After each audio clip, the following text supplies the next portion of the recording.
Hello, this is a Tineco S5 Blue Series. I really like it. We've been using it over a year now. And Charging has commenced. I like how it talks with you. Whenever you put it on the station dock, it tells you to clean the inner tubes. Also, I really like that in the front is the dirty water bucket and in the back is the clean bucket. You can pour solution in it, which is really nice.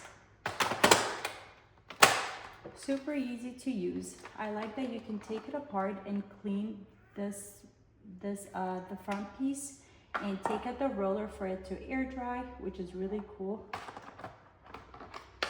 I also really like about this thing is that as it mops the floor, it also vacuums the floor, so you get your floors really clean.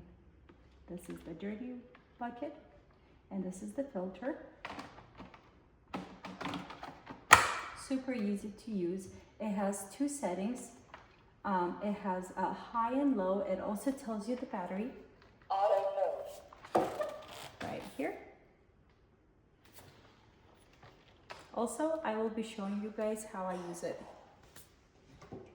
I will pour milk on the floor and it's gonna clean it up.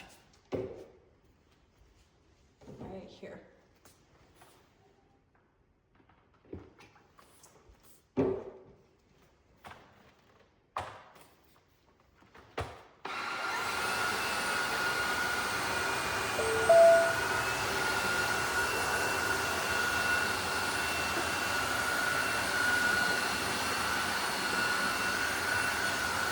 Shutting down. Power off. I really like this. Also, I like that you can change languages. You can put silent on it if you don't want it to talk. But I prefer it talking. It lets me know when I'm low on water, I don't have water, or when my dirty bucket is full, it lets me know. This is how it cleans the inner tubes. I press the Charging has button. commenced. Start self-cleaning. Cleaning flush will